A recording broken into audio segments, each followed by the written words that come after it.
नमस्कार प्यारे बच्चों, कैसे हो सब लोग। मैं राम शर्मा एक बार फिर से आपका हार्दिक स्वागत करता हूं आपके अपने आरडब्ल्यू परिवार में। Pashupal ji good morning, Adarsh Prasad Singh ji hello, Sudhanshu ji good morning, Sonu Kanaujia hello hello. बहुत बहुत स्वागत है सभी बच्चों का। फटाफट से बताएंगे क्या ऑडियो वीडियो दोनों चीज़ें क्लियर है, साउंड क्लियरली आपके पास तक पहुंच रहा है और मैं आपको साफ साफ दिखाई दे रहा हूँ, कोई प्रॉब्लम तो नहीं है। श्रुति Yadav ji good morning, Shri Prakash Yadav good morning, Lakhimpur से बहुत बहुत स्वागत है धर्मेंद्र जी आपका। चलिए, तो बहुत सारे बच्चे जुड़ चुके हैं, ऑडियो वीडियो दोनों चीज़ें क्लियर हैं। शुरू करते हैं अपनी आज की क्लास, लेकिन थोड़ा सा करेंगे। थोड़ा सा क्यों, पूरा रिवीजन करेंगे ना। थोड़ा सा ही क्यों, पूरा रिवीजन करेंगे, ठीक है। और रिवीजन बहुत ज़रूरी है, ठीक है। कल क्लास मेरी नहीं हुई थी कुछ मेडिकल प्रॉब्लम की वजह से, जिसके बारे में हम डिस्कस करेंगे। अभी क्लास आगे बढ़ने दो, बाकी और बच्चों को जुड़ने दो, क्योंकि फिर वो भी पूछेंगे कि सर कल क्यों नहीं हुई थी, क्यों नहीं हुई थी, है ना। तो ये भी है ना, सारे बच्चे जुड़ जाएंगे तो शुरू करेंगे बातें। तो बंध क्रम के बारे में बात हुई थी हमारी पिछले टर्न पे। बंध क्रम, बॉन्ड ऑर्डर क्या होता है। बंध क्रम होता है कि दो परमाणुओं के बीच में जो बंधों की संख्या होती है उसी को आप बंध क्रम कह देते हैं। जैसे ए बी के बीच में एक बंध है तो बंध क्रम एक हो गया, ए बी के बीच में दो बंध है तो बंध क्रम तीन हो गया, ए बी के बीच में तीन बंध है तो बंध क्रम तीन हो गया, ठीक है जी। उसके बाद आगे बात हमने की, जैसे H2 के लिए बंध क्रम एक, O2 के लिए दो हो गया, N2 के लिए तीन हो गया, यहां पर बंध क्रम एक आ गया, ठीक है। तो बंध क्रम कुछ भी नहीं है, बंधों की संख्या है। इसके बाद बंध क्रम का एक फॉर्मूला भी दिया जाता है, यौगिक में बंधी इलेक्ट्रॉन की संख्या, यौगिक में बंधी इलेक्ट्रॉन की संख्या माइनस अबंधी इलेक्ट्रॉन की संख्या डिवाइड बाई टू, ठीक है।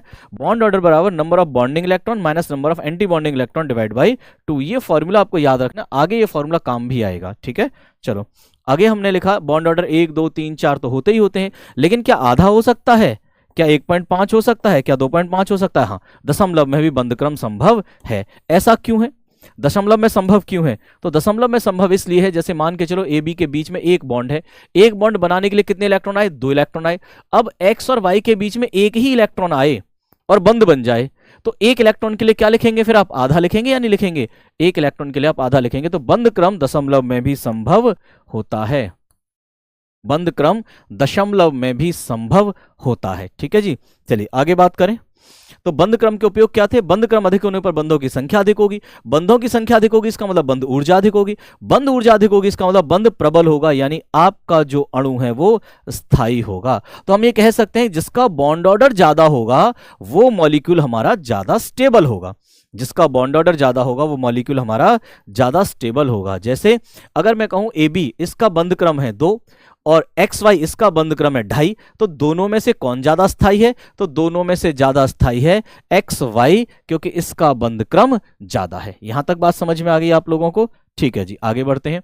अब हमारा अगला टॉपिक था सहसंयोजी बंध में आयनिक गुण। अगर हमारा कोई सहसंयोजी यौगिक है जैसे कि HCl, HCl में अगर मैं बात करूं कि हाइड्रोजन और क्लोरीन, इन दोनों की विद्युत ऋणात्मकताओं में अंतर है, आप कहेंगे हाँ बिल्कुल अंतर तो है। अंतर क्यों नहीं, हाइड्रोजन की अलग है और क्लोरीन की अलग है। क्लोरीन की विद्युत ऋणात्मकता हाइड्रोजन से ज्यादा है, तो क्लोरीन हाइड्रोजन से इलेक्ट्रॉन खींचेगा। जब क्लोरीन हाइड्रोजन से इलेक्ट्रॉन खींचेगा तो क्लोरीन हो जाएगा नेगेटिव और हाइड्रोजन हो जाएगा पॉजिटिव। मतलब अब ये बंध कैसा दिखाई देगा, कुछ कुछ आयनिक जैसा दिखाई देगा। वास्तव में ये बंध था क्या, वास्तव में ये बंध था तो सहसंयोजी, वास्तव में ये बंध था तो सहसंयोजी, लेकिन अब दिखाई कैसा देगा ये, अब ये कुछ कुछ आयनिक दिखाई देगा। मतलब सहसंयोजी बंध में आयनिक गुण आ जाएगा, सहसंयोजी बंध में आयनिक गुण आ जाएगा। यहां तक हमारी बात हो चुकी थी। अब मुझे फटाफट से बताइए क्या यहां तक का टॉपिक आपको क्लियर है। अगर क्लियर है तो फिर मैं आगे बढ़ता हूं।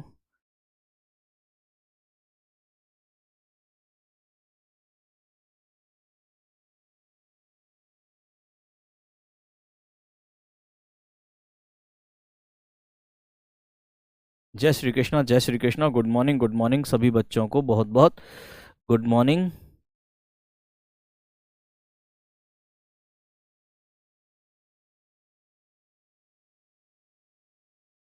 लाइट बहुत क्या हो गया जी, लाइट को, लाइट बहुत हाई है। अच्छा जी, आज सब डार्क दिखाई दे रहा है।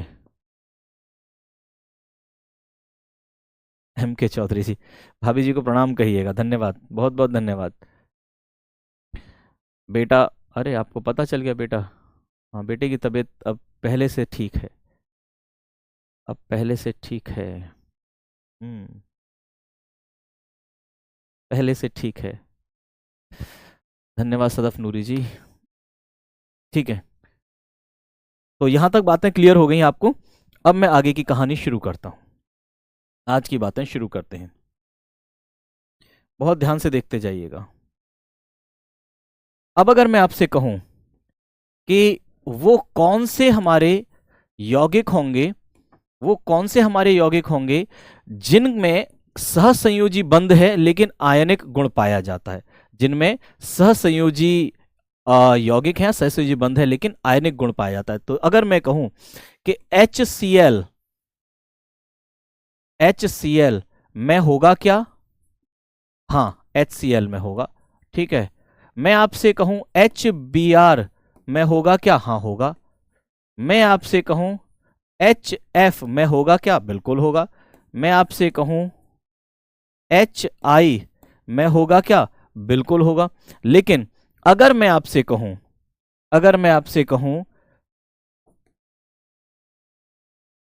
H2 में होगा क्या? नहीं होगा।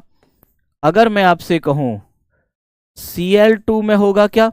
नहीं होगा। अगर मैं आपसे कहूं I2 में होगा क्या? नहीं होगा। तो इसका मतलब यह है कि हमारे वे अणु जिनमें दो अलग अलग परमाणु हैं और दोनों परमाणुओं की विद्युत ऋणात्मकताएं अलग अलग हैं। अविनाश सर बताएं आपके बेटे की तबीयत खराब है। हाँ, अच्छा, अविनाश सर ने बताया है। अरे रजत पाल जी, क्या बात कर रहे हो?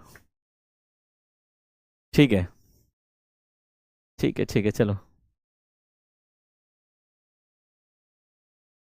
ठीक है। तो HCl, HBr, HF, HI, ठीक है।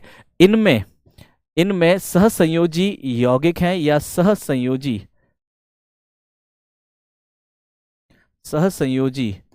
बंध में आयनिक गुण इनमें पाया जाएगा। इनमें सहसंयोजी बंध में आयनिक गुण पाया जाएगा। ठीक है, पाया जाएगा। लेकिन अगर मैं इनमें कहूं, इन सब में, किसमें? H2Cl2I2, तो क्या इनमें पाया जाएगा? नहीं। इनमें सहसंयोजी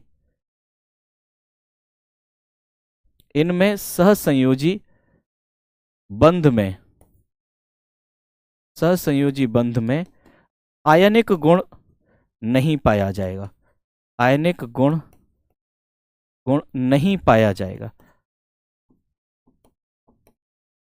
नहीं पाया जाएगा। क्यों नहीं पाया जाएगा? कारण सुनो।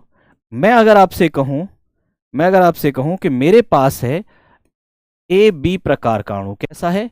मेरे पास है AB प्रकार का अणु और B की विद्युत ऋणात्मकता A से ज्यादा है, तो B क्या करेगा? A से इलेक्ट्रॉन छीन लेगा। तो A हो जाएगा पॉजिटिव और B हो जाएगा नेगेटिव। तो क्या यहां पर आयनिक गुण नहीं आ जाएगा? बिल्कुल, यहां पर आयनिक गुण आ जाएगा। इस कंडीशन में आयनिक गुण जरूर आएगा।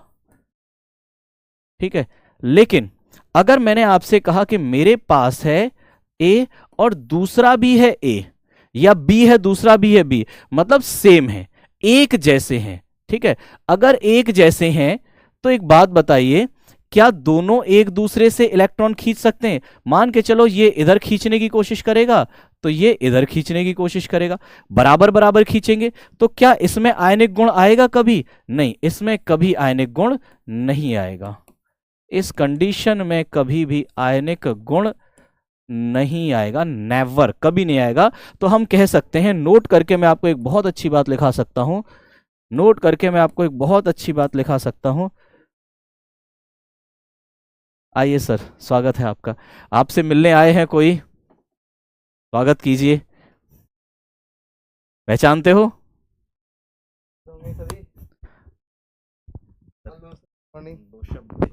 भाई सभी को गुड मॉर्निंग। मैं तो देखने आया था कि कितने लाइव चल रहे हैं, कौन कौन है जो मेरी क्लास में लाइव नहीं रहता है। सुबह सर मैं देखा हूँ 230 लाइव था। अच्छा, देख लीजिए भाई, फिजिक्स हार्ड लगती है तो ज्यादा पढ़ने की आवश्यकता है ना, उसमें आप लोग रहते नहीं लाइव है।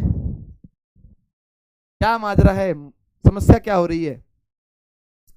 Good morning sir, good morning, फिर से एक बार गुड मॉर्निंग। अभी तो सुबह सुबह गुड मॉर्निंग बीता भी नहीं है। Good morning, good morning. क्या समस्या हो रही है बच्चों? आखिरकार आप लोग क्यों नहीं लाइव सेशन लेते हैं? रिकॉर्डेड भी आप लोग लेते हैं। अगर आप ये चाह रहे हो कि 11th का फिजिक्स छोड़ देंगे, फिर तो 11th की केमिस्ट्री भी छोड़ो। क्या? क्यों इतना लोड ले रहे हो? फिर क्या चाहते हैं आप लोग? छोड़ दिया जाए? भूल गए इनको सर लाइव में। लाइव में आया कीजिए, कोशिश किया कीजिए। और मैं तो ये चाह रहा था कि समय बदल दूं। मैंने एक दिन कहा भी था, राम सर, बता दूं सर अभी? हाँ बिल्कुल। राम सर बहुत मोटिवेट कर रहे थे कि सुबह सुबह हम लोग जिम जाएंगे। सेहत देख रहे एकदम कमजोर हो गए हैं। हमने बहुत मोटिवेट किए हैं। रोज लगभग अनुमान ऐसा रहता है कि हम दोनों का जगने का समय सेम रहता है। राम सर जिम जाते हैं, मैं क्लास में आता हूँ। हम लोग प्लान करे थे जिम जाएंगे, साथ में बॉडी वॉडी बनाते हैं, ठीक है। तभी सर कह रहे थे रिश्ते विश्ते की बात भी करवाएंगे। ठीक है, लेकिन मैं सोचा चलो ठीक है, बच्चों से पूछ लेते हैं किनको दिक्कत हो रही है। 95% वोट था सर कि सुबह क्लास ठीक है। ये 5% बच्चों को समस्या हो रही है बस। हाँ भैया टाइम चेंज कर दो। देखो एक दो बच्चे आ रहे हैं, एक दो बच्चे, टाइम चेंज कर दो। समय में कोई बदलाव नहीं होगा। सुबह प्रयास किया कीजिए आप लोग, सभी बच्चे लाइव रहें। और मैंने एक दिन अपील किया था विनाश सर के सेशन में भी, आज वो फिर से अपील कर रहा हूँ कि सुबह लाइव रहा कीजिए, मजा आएगा पढ़ने में, हमें भी पढ़ाने में मजा आएगा। ठीक है जी सर, बाकी समय ज्यादा खराब नहीं करेंगे। 12 बजे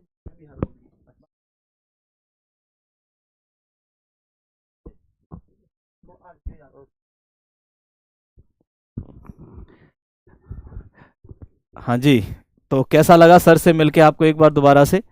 एक बार तो आप सुबह सुबह ही मिल लिए होंगे सर से, early in the morning. Good morning आपकी सर के साथ ही होती है हमेशा। और एक अभी आपने मुलाकात की सर से। ये गर्मी कैसे हो गई इतनी?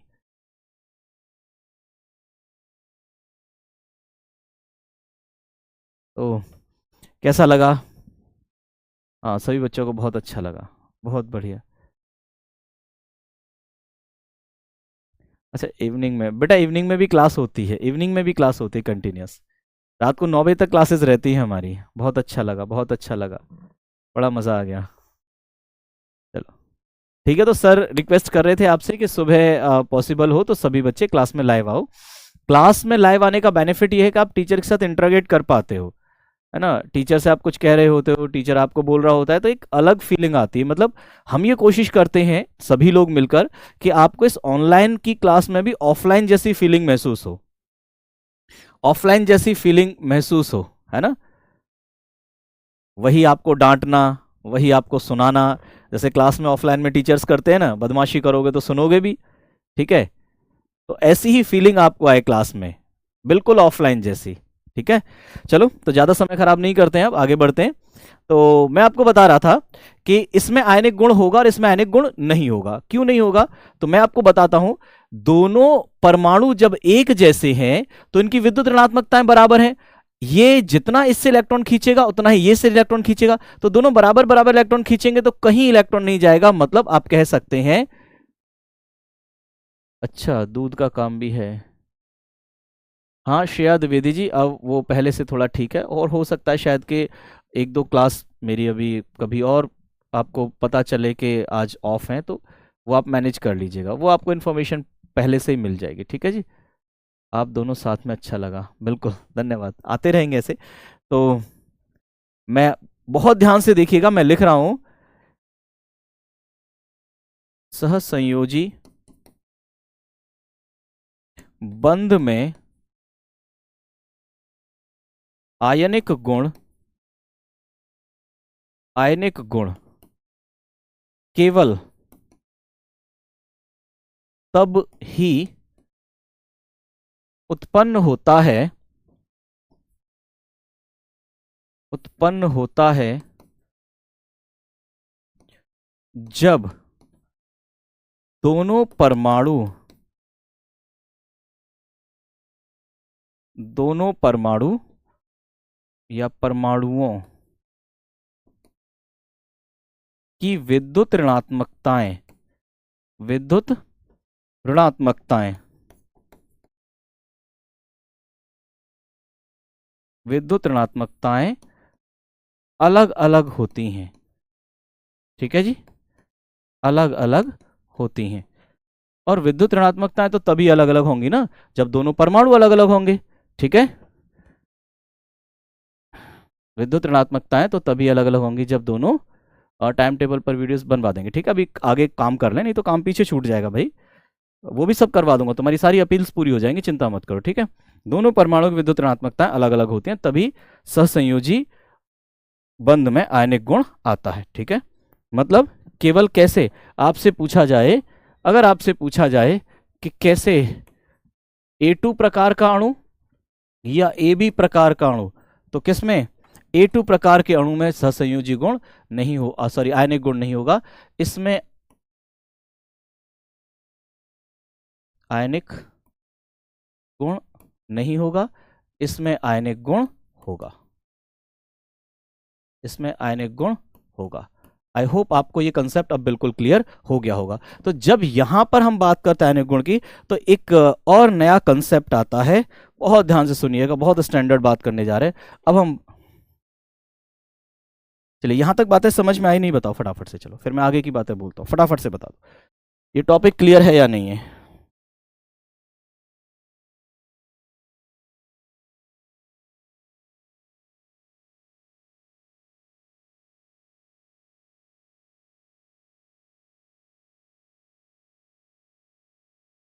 सर, नाम के व्यक्ति को डांट लगा दी, ये सुबह की क्लास में नहीं आते। अच्छा जी, बिल्कुल, पापा भी क्लास देखते हैं। थैंक यू खुशी रज्जाक जी, धन्यवाद। ठीक है, समझ में आ गया। ठीक है, चलिए, तो अब हम बात करते हैं अगले टॉपिक की, जो बहुत ही इंपॉर्टेंट टॉपिक है, जिसे आप कहते हैं द्विध्रुव आघूर्ण। क्या कहते हैं? द्विध्रुव आघूर्ण।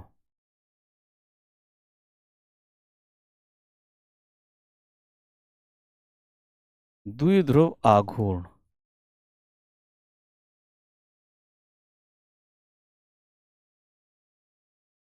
इंग्लिश में आप लोग कहते हैं डाइपोल मोमेंट। क्या कहते हैं इंग्लिश में? Dipole moment.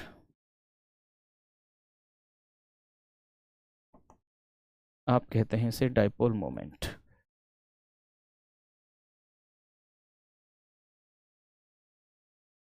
द्विध्रुव आघूर्ण बहुत बहुत बहुत इंपॉर्टेंट है, बहुत बहुत बहुत ही ज्यादा इंपॉर्टेंट है। मैं इसे लिखूंगा वेरी वेरी वेरी इंपॉर्टेंट। द्विध्रुव आघूर्ण, द्विध्रुव आघूर्ण। अब ये द्विध्रुव आघूर्ण होता क्या है, बहुत ध्यान से सुनिएगा, बहुत ही ज्यादा ध्यान से सुनिएगा। मैंने आपसे कहा कि अभी अभी हमारे पास, अभी अभी हमारे पास एक अणु है, क्या? HCl। क्या है? HCl। HCl में H पर आ गया पॉजिटिव और Cl पर आ गया नेगेटिव। किसकी वजह से? किसकी वजह से? ये इलेक्ट्रॉन की शिफ्टिंग की वजह से आ गया, यानी। ठीक है, अब अगर मैं आपसे कहूं कि यहां पर बीच में डिस्टेंस d है, और ये जो आवेश का मान है, ये जो आवेश का मान है, ये आवेश का मान है q। क्या है? आवेश का मान है q। ठीक है, तो गणितीय रूप से ये कहा जाता है, मैथमेटिकली ये कहा जाता है कि किसी भी ध्रुवीय अणु में, अब ये ध्रुवीय अणु बन गया, ध्रुवीय अणु मतलब पॉजिटिव नेगेटिव वाला, किसी भी ध्रुवीय अणु में दोनों परमाणुओं में से किसी भी एक परमाणु के आवेश और दोनों के बीच की दूरी का गुणनफल, दोनों के बीच की दूरी का गुणनफल द्विध्रुव आघूर्ण कहलाता है। क्या कहलाता है? द्विध्रुव आघूर्ण कहलाता है। हाँ बिल्कुल, फिजिक्स में अच्छा खासा टॉपिक है ये, बिल्कुल है फिजिक्स में। ठीक है, तो मैं परिभाषा लिखने जा रहा हूं, बहुत ध्यान से सुनना। किसी ध्रुवीय अणु में, किसी ध्रुवीय अणु में दोनों परमाणुओं में से, दोनों परमाणुओं में से किसी एक, एक परमाणु का आवेश, परमाणु का आवेश तथा दोनों के बीच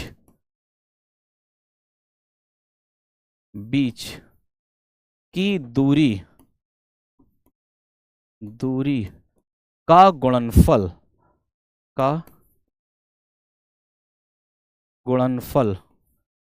द्विध्रुव आघूर्ण कहलाता है। डायपोल मोमेंट द्विध्रुव आघूर्ण कहलाता है। डायपोल मोमेंट द्विध्रुव आघूर्ण कहलाता है। मतलब मैं क्या लिख सकता हूं, द्विध्रुव आघूर्ण बराबर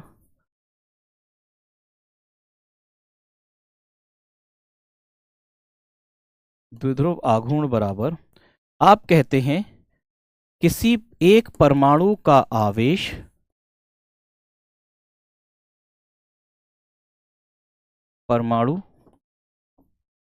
आवेश गुणा दोनों के बीच की दूरी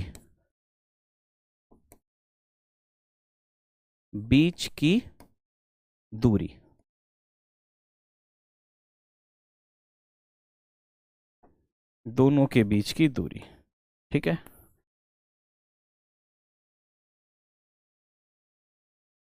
अब इसे सिंबल फॉर्म में कैसे लिखोगे, तो द्विध्रुव आघूर्ण को हम सिंबलाइज करते हैं म्यू से। किससे लिखते हैं, म्यू से। तो म्यू बराबर क्यू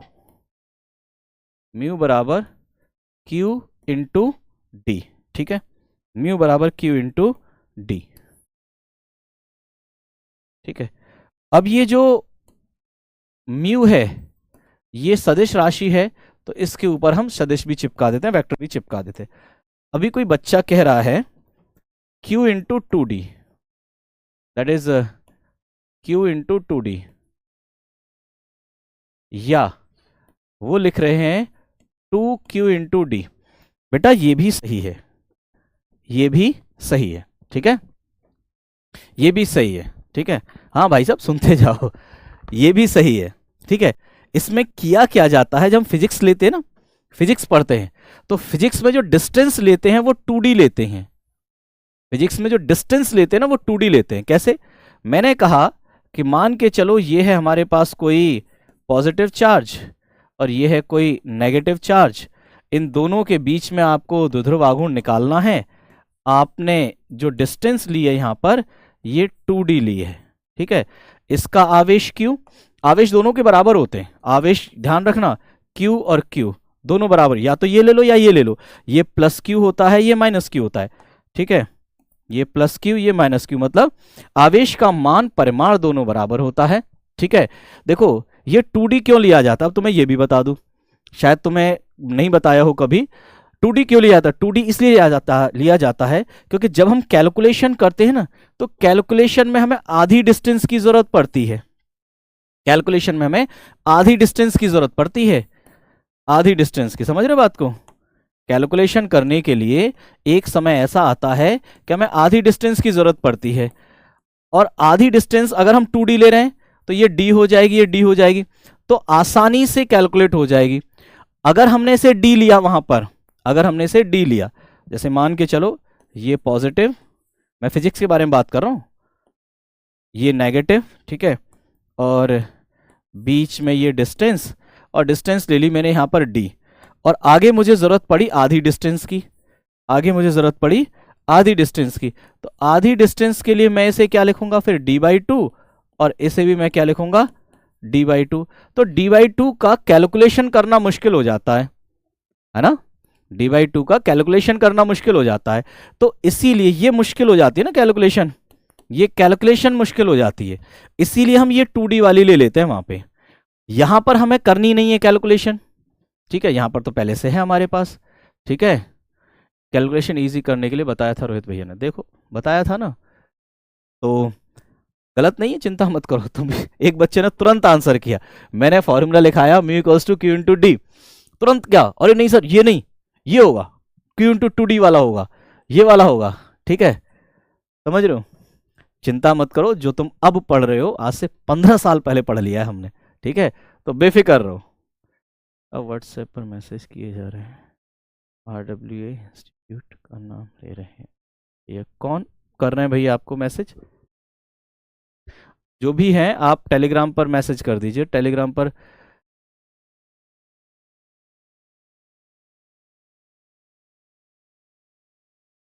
अच्छा अच्छा ठीक है, खुशी रज्जाक जी आप नंबर लिख दीजिए, कौन आपको मैसेज कर रहे हैं। जो जिस नंबर से आपको मैसेज आ रहा है उसका नंबर लिख दीजिए, ठीक है, आप नंबर लिख दीजिए अभी यहाँ कमेंट में, ठीक है।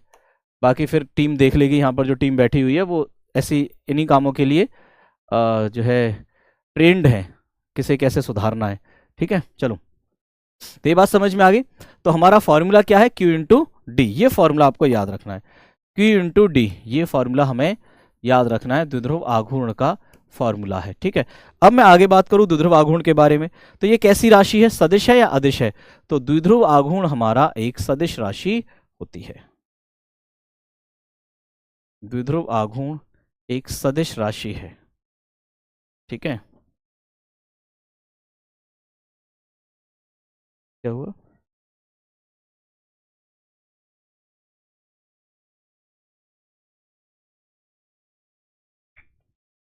चलो जी, बहुत बढ़िया, उत्तर सही है तुम्हारा, ठीक है। तो द्विध्रुव आघूर्ण एक सदिश राशि है,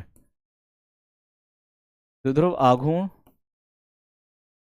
एक सदिश राशि है। कैसी राशि है? एक सदिश राशि है, सदिश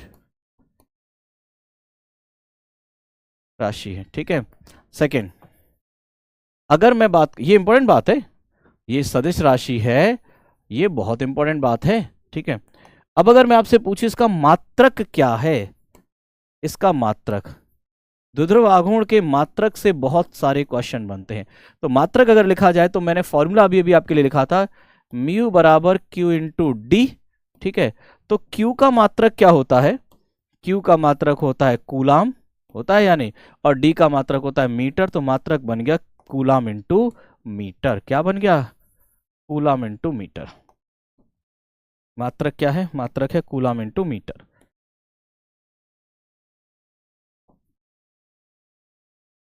कूलाम इंटू मीटर, ठीक है जी।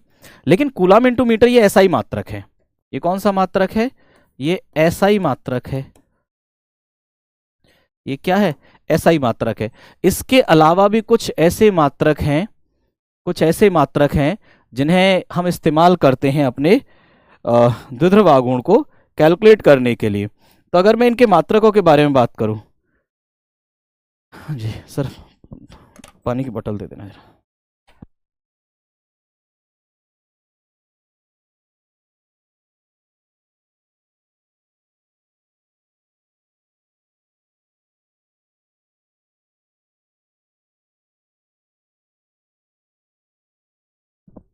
चलिए, तो ये इंपॉर्टेंट मात्रक आपको समझ में आया। नेक्स्ट, द्विध्रुव आघूर्ण के अन्य मात्रक, द्विध्रुव आघूर्ण के अन्य मात्रक,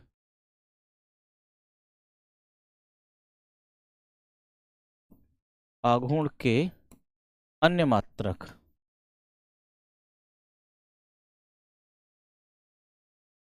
अन्य मात्रक में जो सबसे पहला मात्रक आपसे पूछा जाता है एग्जाम में, जो कई बार पूछा गया है, कौन सा है? ये है म्यू का मात्रक E S U into centimetre, E S U into centimetre. बहुत ही स्टैंडर्ड मात्रक है, बहुत ही स्टैंडर्ड मात्रक है, E S U into centimetre. ये ई एस यू क्या है? तो ई एस यू हमारे आवेश का मात्रक है। किसका मात्रक है? आवेश का मात्रक है, जिसका पूरा नाम है इलेक्ट्रोस्टैटिक यूनिट। क्लियर? क्या कहते हैं? Electrostatic unit, electrostatic unit. क्या कहते हैं आप? इलेक्ट्रोस्टैटिक यूनिट कहते हैं, इलेक्ट्रोस्टैटिक यूनिट कहते हैं। और सेंटीमीटर तो आप जानते ही हैं, सेंटीमीटर तो आप जानते ही हैं, किसका मात्रक है? लंबाई का। किसका? लंबाई का मात्रक, ठीक है। तो आपको ये मात्रक याद रखना है, क्या? E S U into centimetre, ठीक है जी। बताओ ये बात समझ में आई या नहीं? अब मैं दूसरा मात्रक लिखने जा रहा हूं, बताओ ये बात समझ में आई या नहीं, फटाफट से।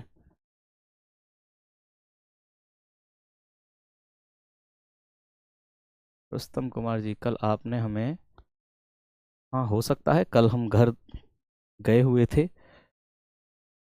बताया तो था तुम लोगों को।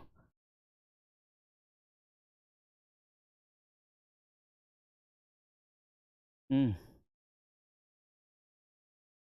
अरे वाह, बहुत बढ़िया, ठीक है। चलो, तो ESU इंटू सेंटीमीटर समझ में आए। दूसरा म्यू का मात्रक हम इस्तेमाल करते हैं डी बाई। क्या इस्तेमाल करते हैं? डी बाई, ठीक है।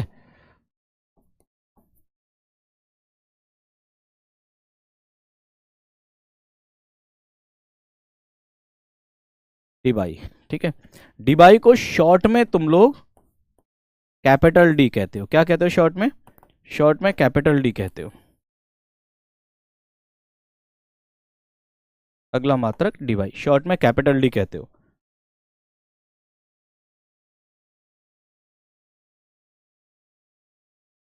ठीक है, ये बात यहां तक समझ में आई? बहुत बढ़िया। ये तो जगह का नाम है, हाँ जगह का नाम है, सही बात है बिल्कुल। लेकिन केमिस्ट्री में ये मात्रक का नाम है। केमिस्ट्री में ये मात्रक का नाम है, बिल्कुल सही बात है आपकी। ये जगह का भी नाम है, लेकिन केमिस्ट्री में ये मात्रक का नाम है।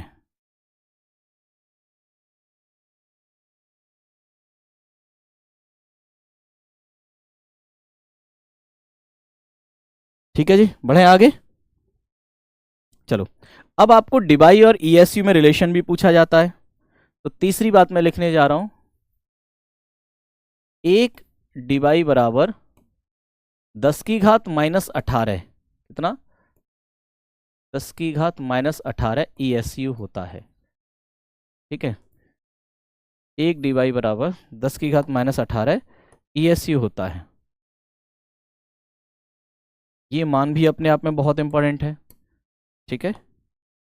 और आपसे डिबाई, आपसे डिबाई और कूलाम इंटू सेंटीमीटर में भी इस नंबर से मैसेज किए जा रहे हैं। ब्लॉक कीजिए फटाफट, फटाफट ब्लॉक कीजिए। Bond order 1.3।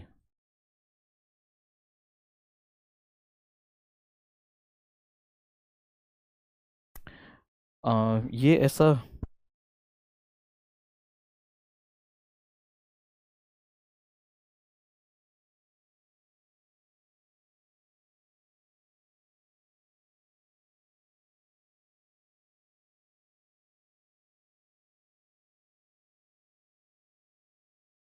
ठीक है।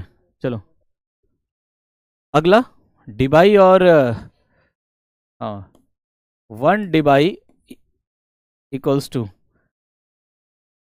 3.33 गुणा 10 की घात -30 कूलाम इंटू मीटर।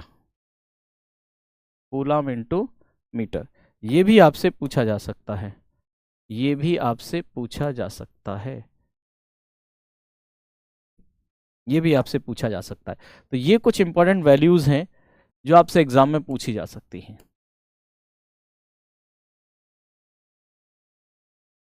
बताइए, यहां तक आपको बातें क्लियर हैं या नहीं? फटाफट से बताइए, यहां तक बातें क्लियर हो गई?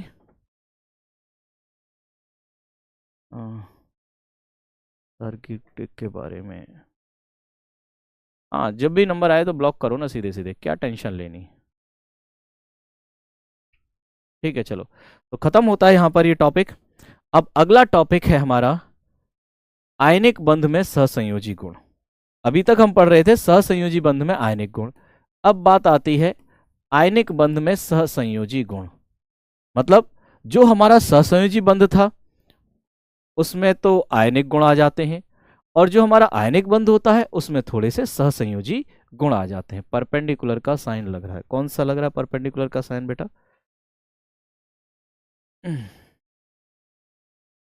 अच्छा, ये परपेंडिकुलर का साइन लग रहा है, लो तो ठीक है। अब तो सही, अब परपेंडिकुलर नहीं लग रहा होगा, अब ले लगेगा 1। क्या लगेगा ये? 1 डिवाई, क्या है? 1 डिवाई, ठीक है ना। चलो, आयनिक बंध में सहसंयोजी गुण। अब ध्यान से देखना, मान के चलो मेरे पास कोई आयनिक यौगिक है। कौन है आयनिक यौगिक? सोडियम और क्लोरीन। आयनिक यौगिक है या नहीं है? सोडियम पॉजिटिव है और क्लोरीन नेगेटिव होता है। ये आयनिक बंध है। क्या है इन दोनों के बीच में बनने वाला ये बंध? ये आयनिक बंध है। ये आयनिक बंध है, ठीक है। सोडियम क्लोरीन के बीच में बनने वाला आयनिक बंध है। लेकिन अब होता क्या है कि जो क्लोरीन के पास इलेक्ट्रॉन है ये सोडियम की तरफ भागने की कोशिश करते हैं। क्या? सोडियम की तरफ भागने की कोशिश करते हैं, और भागने की वजह से आपस में थोड़ा सा ये जुड़ जाते हैं। क्या होता है? आपस में थोड़ा सा ये जुड़ जाते हैं, और जुड़ने की वजह से यहां पर एक सहसंयोजी गुण आ जाता है। कैसे? देखो, मैंने बनाया कि देखो ये है सोडियम, ये है सोडियम, ठीक, और सोडियम के बराबर में यहां पर ये है क्लोरीन। अच्छा, आप जानते हैं नेगेटिव का साइज बड़ा होता है, ठीक है। ये है क्लोरीन, सोडियम के पास ये है बराबर में क्लोरीन, ठीक है। अब क्या होगा? क्लोरीन को चाहिए इलेक्ट्रॉन, क्लोरीन को क्या चाहिए? इलेक्ट्रॉन। सोडियम के पास इलेक्ट्रॉन है, क्योंकि क्लोरीन को जो क्लोरीन के पास एक इलेक्ट्रॉन की कमी होती है, सोडियम के पास एक इलेक्ट्रॉन ज्यादा है। तो अब ये क्लोरीन क्या करेगा? इस सोडियम में घुसने की कोशिश करेगा, ऐसे करके, ऐसे करके इसमें घुसने की कोशिश करेगा। जब ये घुसने की कोशिश करेगा तो यहां पर आपस में एक बंध जैसा दिखाई देगा। क्या? बंध जैसा दिखाई देगा। और ये जो यहां पर ओवरलैपिंग होगी, ये जो यहां पर अध्यारोपण होगा, यही क्या बन जाएगा? यही बन जाएगा सहसंयोजी। क्या बन जाएगा? सहसंयोजी गुण। क्या बन जाएगा? सहसंयोजी गुण। तो जो हमारे आयनिक यौगिक होते हैं, उन आयनिक यौगिकों में इलेक्ट्रॉन विकृति के कारण, किसके? इलेक्ट्रॉन विकृति के कारण सहसंयोजी गुण आ जाता है। इसी को हम कह देते हैं आयनिक बंध में सहसंयोजी गुण। क्या कह देते हैं? आयनिक बंध में सहसंयोजी गुण, ठीक है। हाँ जी, एक दूसरे के विपरीत है। दादू वीडियो देख रहे हैं, दादू जी को प्रणाम कहिए, उनके चरणों में प्रणाम कहिए, ठीक है। तो अब मैं आपको थ्योरी लिखाने जा रहा हूं, तो ध्यान से थ्योरी सुनेंगे आप मेरी।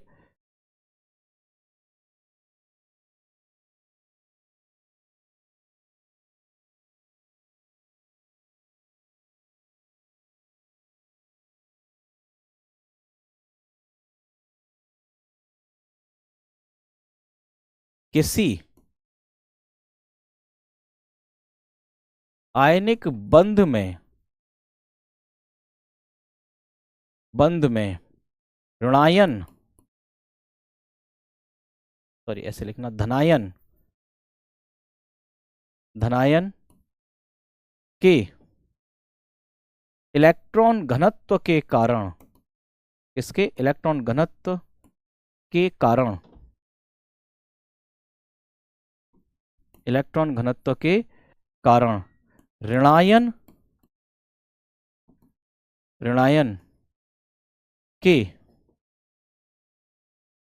इलेक्ट्रॉन घनत्व व आकृति में, इलेक्ट्रॉन घनत्व व आकृति में विकृति, आकृति में विकृति जैसी थी उससे थोड़ा सा बिगड़ जाएगी, आकृति में विकृति उत्पन्न हो जाती है, उत्पन्न हो जाती है, जिसे जिसे आयनिक बंध में, आयनिक बंध में सहसंयोजी गुण,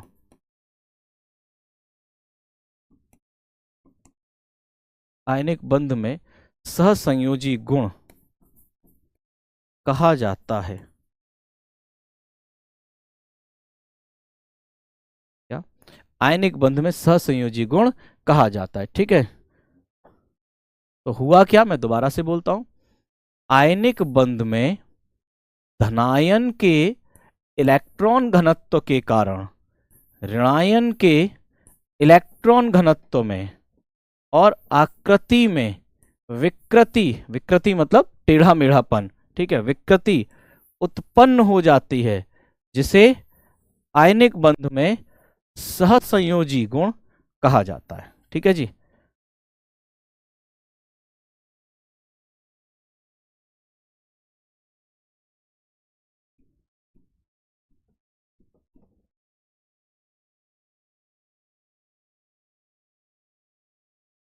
ठीक है जी, बताइए क्या यहां तक बातें समझ में आ गई? क्या यहां तक बातें समझ में आ गई? फटाफट से बताओ, फटाफट से बताओ, क्या यहां तक बात समझ में आ गई आपको? अगर पीछे के चैप्टर में क्या हो गया है भाई? हाँ, पीछे के चैप्टर नहीं समझ में आ रहे तो छोड़ दीजिए कुछ समय के लिए, लेकिन अरे वाह, बहुत बढ़िया रंजना जी, फजांस रूल, बिल्कुल बिल्कुल, फजांस रूल से ही समझाया जाता है इसे, इसे फजांस रूल से ही समझाया जाता है। बहुत बढ़िया, बहुत सुंदर। चलो, यहाँ तक की बातें उम्मीद है आपको बिल्कुल क्लियर हो गई हैं।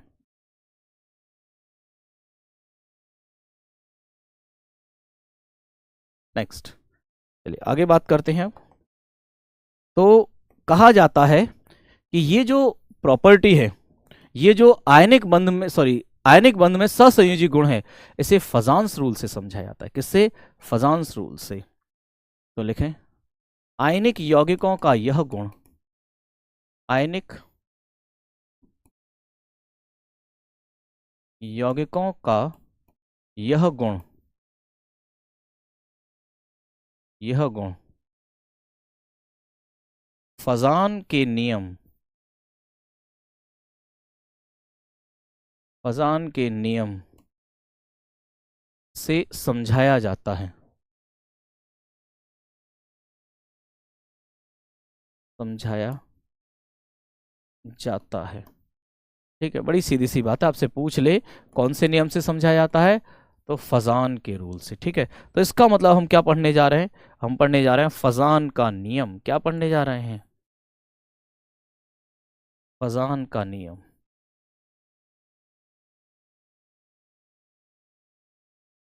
फजान का नियम। इंग्लिश में आप कहते हैं फजान्स रूल।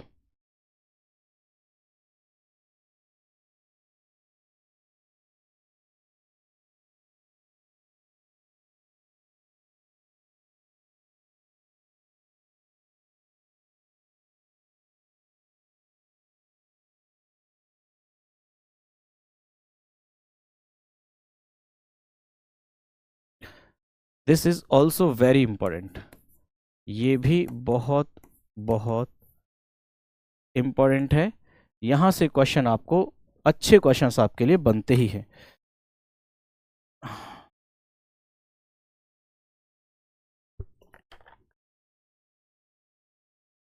तो दिखाइए सर, क्या कह रहे हैं बच्चे? मैं खाना बना रही हूँ, क्लास भी देख रही हूँ। पायल जी, बहुत बहुत शुभकामनाएं आपको सर। कपिल कुमार, आपको राखी मैम याद कर, कपिल कुमार जी क्या बात कर रहे हो भाई? ऐसा कैसे हो गया?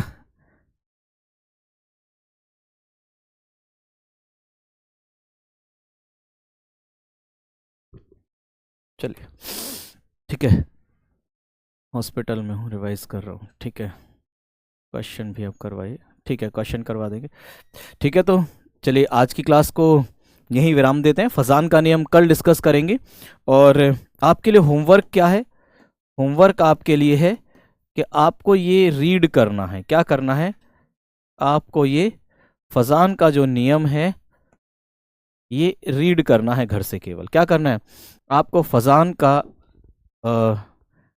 इस चैप्टर में मैक्सिमम 3 लेक्चर्स और मैं लूँगा। 3 लेक्चर्स तो कम से कम और लूँगा, मतलब 3 क्लास और लूँगा। ठीक है, 3 क्लास में ये ख़त्म कर देंगे हम। ठीक है, 3 क्लास और ये चैप्टर ख़त्म। 3 क्लासेस और लगेंगे। ठीक है, इतनी तो कम से कम दे ही देना। ठीक है, धन्यवाद दुष्यंत कुमार जी, सभी बच्चों को बहुत बहुत धन्यवाद। तो कल रूल और लॉ में क्या डिफरेंस है? कोई डिफरेंस नहीं है। ठीक है, हाँ, भाई साहब रिंकू जी, मेरी जो अभी स्थिति है वो बहुत ज़्यादा ठीक नहीं है। मैं खींच रहा हूँ क्लास को इतने समय से। आपको भी पता है कि 2 दिन से 3 दिन से मेरी बहुत ज़्यादा रनिंग हो रही है मेडिकल प्रॉब्लम्स की वजह से। ठीक है, तो बाकी कल क्लास करते हैं कैरी, आप चिंता मत कीजिए। ठीक है, तो रिंकू सिंह जी कहाँ गए? आपसे माफ़ी चाहूँगा इस बात के लिए कि 46 मिनट ही हुई हैं अभी। ठीक है, बाकी मैं और ज़्यादा करूँगा आगे। ठीक है ना? और भी कोई डाउट हो तो बताओ, चलो मैं खींच लेता हूँ क्लास आगे। Very nice, thank you. Okay bye. ठीक है, चलिए तो क्लास ख़त्म करते हैं, सभी बच्चे भी यही कह रहे हैं और बाकी मैं भी अभी इतना ही आज कर पा रहा हूँ, नहीं पता चले कि मैं यहीं पे गिर गया, है ना, तो फिर तुम आओगे वहाँ से ऑनलाइन भागे भागे, सर क्या हो गया, ठीक है चलो, ठीक है ना, ऐसे कोई बात नहीं, हालांकि थैंक यू वेरी मच, धन्यवाद, मिलते हैं कल की क्लास में।